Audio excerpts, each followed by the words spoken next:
Hello, everyone. In this episode of ExcaliburCCGTV, we're taking a look at the new comics for June 19th, 2013. Keep it rolling. Hey, you. Thanks for pressing play. We really appreciate it. He's Randy. I'm Chris. We're here at Excalibur Comics, and we're talking comics again this week. Another great week for comics hitting the shelves. Hey, thanks for watching. We really appreciate it. Take a moment now to press the like button down below and press the subscribe button down there as well. We're growing. We're now over 1,800 views, and our subscriber count's going up, and that is thanks to you. And we really appreciate it. You excited about this week? Always. It seems like we just talked about comics coming out. I'm always ready to talk about more. I'm always ready to talk about comics. So we have to stop ourselves because we could really just keep going on and on and on. Yeah, and Chris wants us to leave at some point, so yeah, we can't do that. Yeah, we can't do that. It's Chris. Anyway, hey, starting off this week, I want to talk about two awesome collections that are hitting the shelves that you should check out. Well, what are those collections? Well, the first one is a series that we've been talking about a lot. It's one of our recommended Image Comics series, and it's Saga. The second trade paperback hits the shelves this week, and if you're not on board, get on board. Saga has been killing it. Fiona Staples, Brian K. Vaughan have been an awesome creative duo for this series that just takes you everywhere. I mean, the series is just epic, emotional. I mean, it pulls everything, man. It's got a bit of everything. I'm going to have to take a look in the credits there and see who their letterer is, because you mentioned Brian K. Vaughan and Fiona Staples. That letterer, I love how he places things there. It's unconventional with sometimes where he does the it's not word balloons, but kind of the storytelling. Yeah, I enjoy that, and it makes for an interesting read where you're not always just seeing the script at the top of the page in the block there or something like that. Right. So I've got to give props to whoever that cat is. I'll look up his name so next time I can give those props appropriately. Give the letterer some props, baby. That's right. This people have been coming in looking for this book. It has arrived, and it's giving you plenty of time to pick this up and read it if you have just been waiting on the trades or you've been behind, or if you haven't picked it up at all but have heard things about it, to pick up the first and the second volume here. And they are also giving you an extra pretty much 2 months before issue 13 comes out, so you can add that to your list and start reading it on a monthly basis here. Exactly, yeah. You can get caught up with trade paperback 1, trade paperback number 2, and then hit the ground running with number 13 in August. That's right. You don't have to. It's not going to be like Walking Dead where the trade paperback comes out some months afterward, and the person doesn't get the chance to jump on board the solo issues there. They have to wait for the next trade, and with a book like that or Saga, it's excruciating having to wait that long for your next fix. Yes, exactly. So, second volume of Saga hitting the shelves. Pick it up. Another series that's being collected from Dark Horse is Bloodhound by Dan Jolly, and the primary artist was Leonard Kirk back in the day. This was a series that was previously published by DC Comics several years ago. A creator-owned type series written by and created by Dan Jolly. And he's been able to get the rights to it and stuff, repackage it, and move it over to Dark Horse and put the whole series in a collected edition. And it was a great series back then, and it still holds to this day. The main character is he's basically a superhero hunter / bounty hunter that has no powers. He's just a big, like 6'6" linebacker kind of guy that just gets the job done. And it was like very real, very much grounded in reality, even though there was a superhero landscape in the background of the story itself. And it was just great. Leonard Kirk did a great job with the art back in the day, and I would still remember that series. I was just like, when I heard it was ending, I was like, No, this is a great series. Right. It needs to continue, and hopefully with the revival of this collected edition, Dan Jolly can bring some more to maybe Dark Horse where it's being published. Right. Dan Jolly is a name I haven't heard in quite some time here, and is a great writer. I've always enjoyed his work. This was a series I didn't pick up then. I'll pick this one up to take a look at, just because it did always seem interesting to me. And I would have to think that if Dark Horse has picked this up, Dark Horse sees something in it and wants to do more with it besides just put a trade out. Exactly. So that'll make a lot of fans happy there to see one of these kind of cult classics come back here. Yes, exactly. What about for you, bro? For me, we have the the third stage of grief that Batman will be going through with Batman and Batgirl number 21 bargaining here.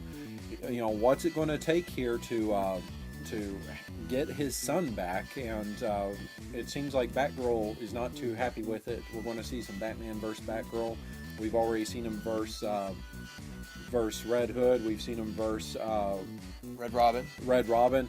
To me, this series right here, this story arc, almost seems more like a Death of the Family than what we had in the Death of a Family here, because you're really seeing some fractioning happen here where you go, well, how repairable is this? Because I understand the guy's son has died, right? But he's totally ignoring the rest of the people that are his family there, in order to try and do something that, frankly, to me, is not very Batman Bruce Wayne like. But we've never seen him lose a son before like this. Exactly. So that one I'm real excited to pick up and check out, mainly because we have TeknoAXE at the helm there. So exactly, it's going to be well written. Batman and Robin is my second favorite Batman DC comic. So TeknoAXE and Patrick Gleason have been another killer team. Mm-hmm. They've just been killing it. It's a treat to see. It's always right behind Batman. I mean, sometimes they've hit the same week sometimes, so it's Batman and then Batman and Robin. Oh, see, I usually flip it. I'm the other way around. Yeah. Another one out this week for me is we talked about it before in I believe it was the May solicitations videos, but 100 Bullets, Brother Lono is hitting the shelves by the same creative team that brought you 100 Bullets. Brian Azzarello, Eduardo Risso, and we're taking a look at Brother Lono and his own story. And you don't have to have read all of 100 Bullets previously to get this series. This is a standalone series, and you can just read it on its own. However, it does take place after the final events. It's and it's not just Risso and Azzarello there. It's the whole creative team that's back on board with this, and for 8 issues. So, it's going to be one of those that if there have been a lot of people who've really just kind of been, I think, discovering Azzarello with his Wonder Woman run, because they have maybe felt intimidated by the numbering of some of these DC comics there, but when they start over with number 1, jumped aboard, they've been seeing just what it is this guy writes. Well, now you're going to see just how good his writing is with the filter taken off, because this will be part of Vertigo. And so there's going to be some harsher language. There's going to be some events there that are more violent, but you're going to get his amazing storytelling. Exactly. I'm going to be checking that out this week. What about you? Definitely. Oh, I can't believe I didn't start off with this one. Age of Ultron number 10 hits. This is the big one. Here's what I know about this. I know that Angela is going to be in there. Exactly. Here's what I don't know about this. And here's what nobody knows about this, including the artists that were on the book. They don't know what that last page is in in Age of Ultron. That's going to be the big, what is it? It was drawn by Quesada himself there, so nobody else knows what this final page is in the book. What's going to happen there? I have to think that it's going to be something that leads into something else that hasn't been announced, or something else that they basically pegged the writer to draw a book, but they haven't told him what it is yet. Something's going to be going on. It's just a complete and total mystery. You know, some people are hoping that it's going to be a miracle what they're writing. Oh yeah, but you know they have stated that the reveal of Angela is not gonna isn't even gonna be the biggest thing. Yeah. You didn't hear my miracle. Yeah, I mean, also man, miracle. Oh, you're not going there. That's what some people are. Some people are thinking. I guess. Here. I guess. Who knows? I guess it's plausible speculation. Yeah. So who knows? And also, correct me if I'm wrong, but I saw this past week, editor Tom Brevoort posted pictures. Issue number 10 is going to be bagged. So you won't be able to peruse it on the shelf. It's going to be in its own. Naughty people who just peruse it on the shelf. Yeah. For all of you, spectators and stuff, you're going to have to pony up to find out or read the spoilers and reviews online, I guess. That's right. It'll hit. But yeah, Age of Ultron, we're finally getting to the end of it, and we're going to see what is going to happen with. But it doesn't necessarily end there. Yeah. But that's the end of this series. That's the culmination. Yeah. And we have lots of goodies spinning out from it. So exactly. Prep yourself. It's going to be huge. Going to be huge. Now, also another one that's hitting the shelves this week that we talked about in our May solicitations videos. People are still looking for the truth. And it's out there. And it's going to be on our shelves this week, baby. X-Files, #1, Season 10, continuing the story of the X-Files TV series in comic book form. That's right. So if you're a fan of Scully and Mulder and everybody and everything involved with the classic sci-fi conspiracy series that is the X-Files, #1 hits the shelves this week. And I think it's definitely worth a thumb through even if you don't pick it up. It's going to be a great a way to continue the series, which other companies have done successfully with other TV series. So hopefully X-Files can have that kind of same success as well. It'll be interesting to see. I think they went through at least a season or two without the two of them as partners here. So what happens to her old partner, Robert Patrick, and what happens to Annabeth Gish? Yeah, the other girl. Of course, that person. I didn't watch the series. That girl. So yeah, we'll see how these two get back together for this season. Totally. Also, from our solicitations here, and one of these that my brother says is one of the best concepts that he's heard for a book or a comic or anything. Extinction Parade #1 comes out. This is Max Brooks, who is giving us World War Z and what else? The Zombie Survival Guide. But this one here, it's the epic struggle of vampires versus zombies. Vampires are getting a little upset and maybe a little cranky because these zombies are eating all of their food supply. They don't like it, so they're going to try and take these zombies out. I believe it's a maxi series here that's going to be going on, but should be a good one. It's from Avatar Comics, so those of you who love the horror, the gore, everything, you're going to get it in spades here. You get plenty of it. Avatar never shies away from that. That's right. That one should be good because this is one of the originators of the big zombie movement of the past however many years here, decade. I'll go ahead and say a decade there. Sure. Why not? Why not? Because the Zombie Survival Guide was out back in 2006 when I was working at the bookstore. So yeah, precious memories, huh? Yeah. Hey, next for me, Indestructible Hulk, #9. Mm-hmm. We got a team up with the Hulk and the man who can't see. I mean, the man who doesn't fear. Daredevil, written by the writer of both series, Mark That's Waid. Right. Mark Waid's bringing over Daredevil for this issue. I want to see what this interaction is with the new Bruce Banner with Matt Murdock. Not that Matt Murdock is. There's been more of a change with Bruce Banner and the Hulk situation to me than there has been with the Matt Murdock situation. So I want to see how that interaction is going to be. Well, I think these are two characters that you don't really, if ever, have seen them interact with each other. They're in their different parts of the Marvel Universe that are so completely different from each other that bringing them together, it'll be interesting to see how Mark Waid weaves this story here. Exactly. Looking forward to that. What about for you? For me, I am looking forward to Wild Blue Yonder #1. This is airplanes. This is science fiction. This is dystopian future. This is, they're living up in the sky these days. There's all sorts of crazy sky pirates and whatnot in it. I don't know too much more about it other than, you've given me enough taglines there to say, hey, I'm hooked on this. I want to read more. It's a 5-issue series from IDW.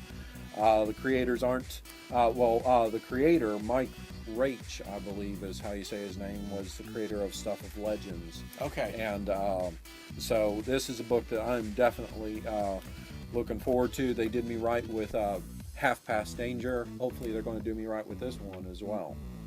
Awesome. Next up for me, we're taking a look at Ultimate Comics number 26. Oh, yeah? Ultimate Comics has hit the Avengers Disassembled storyline, and Fialkov with Diagianico, I think is the artist that's doing it.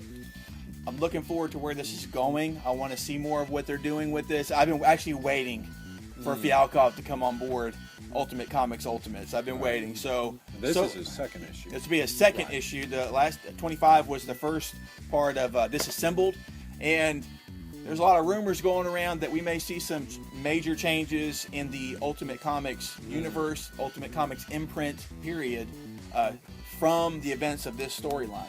Okay. So I like the creative team. Definitely on board. You should check it out. Okay.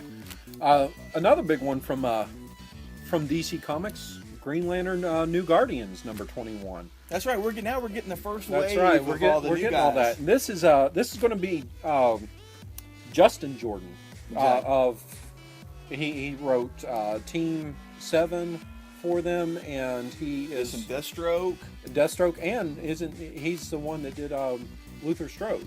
He's the creator of Luther Strode. So you get all sorts of craziness with that. It's Brad Walker on art. Brad Walker, I loved his art when he was doing Secret Six. That was one of those. I'm not sure where he's been. He's probably been around on one of the books that I've missed. But I love his art, and we're going to have this. This is going to be conflict already building up here between the new Guardians that have taken over. They've replaced the heartless, soulless Guardians, and it's going to be them versus Kyle Rayner here. So Kyle's already butting heads with these guys. So they need him for a job. He doesn't want to do a job, but where I guess the ring or life or whatever's taking him may be in the direction that they're needing him to go. So it may be two people who don't want to work together that have to. So Justin Jordan's given us a conflict already right off the bat there. Yeah, and they're also like I mentioned in last week's video, this new villain Relic is sweeping across all these titles. So expect big changes, expect big battles and conflict with that, because in Green Lantern he's already given them all kinds of hell to deal with. Mm-hmm. So we're off to what seems to be a pretty good start with the new Green Lantern teams coming on board. So there's a lot to look forward to from them. Definitely check that out. Yeah. Up for me, I got another issue of New Avengers, baby. New Avengers number 7. That's right. Hickman can't do any wrong. He just can't do any wrong. I'm loving Manhattan Projects. I'm loving just about everything that Hickman is doing. I think I'm getting all of it. I'm a Hickmanite. Right. But New Avengers has been fantastic. What Hickman has done with the New Avengers team, this Illuminati of Marvel superheroes doing things that they feel that they have to do for the good of the Marvel universe, and the tensions that he's created, and you don't know what each of the characters is going to do to the next character. There's just so much drama and tension with them faced with this backdrop of what's going on with the Black Swans and with what's going on with the multiple universe situation that's happening there. It's epic scope, but then whenever he brings it into the moments when it's just them, there's just this drama and tension that is just fantastic. Yeah, definitely. And in this issue, I believe that we're going to see previously unmentioned, unknown secret member of the Illuminati. I don't know if all of them know about this member. So we're going to see something new. We're also going to see round 2 here of Wakanda versus Atlantis. So, you know, already we had Namor attack Wakanda during Avengers vs. X-Men, and now, you know, I guess tensions are building between the two, and we're going to have maybe a little knockdown brawl between the two, Black Panther and Namor. So, who do you want to win? In a battle between Black Panther and Namor the Submariner, who do you think would win? It's almost a Batman Superman battle, and you know, you have the Batman like character that has to know the weakness.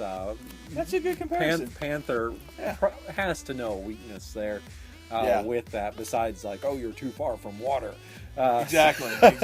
So if there's someone that could take down Namor that is, you know, pretty much a regular guy, although he is the Lord of Death or Lord of Hell or something now, or King of Hell, Panther is. Okay. If there's one of them that can take him down, I think Panther's the one. Panther's the one. I may be giving my edge towards him. Okay. In this situation. Along with New Avengers coming out, we also have Avengers number 14 coming out. Hickman again. And this right here is really kind of where they have the start of Infinity beginning. It's going to be, they're calling it a prelude. But come on, they're setting up everything. They're putting it all, or they're pretty much knocking the dominoes down. They have them set up, and all these little pods and you know, sites that have spread across the Earth they've dropped onto the Earth are activated. So all that must be tied into what's going to be going on in Infinity, or will give us at least a glimpse of what's going to be going on there. So I'm excited to see what Hickman is deciding to show us here. Yeah, and even Hickman, even in the scope of all that was going on with the Avengers, with them facing the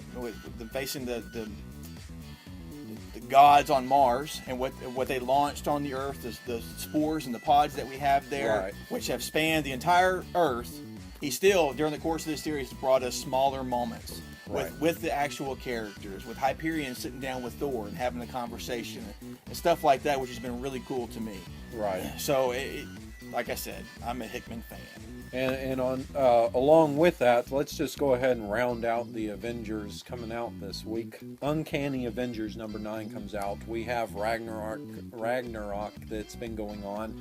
That's going to continue be going on with the new Apocalypse twins. Exactly.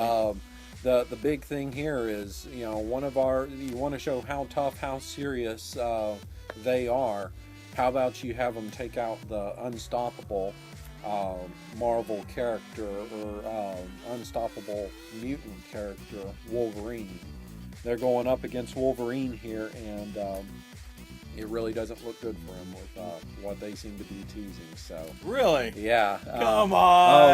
They're in fact they're giving us the classic kind of the homage to the classic Silvestri cover with Wolverine on the cross.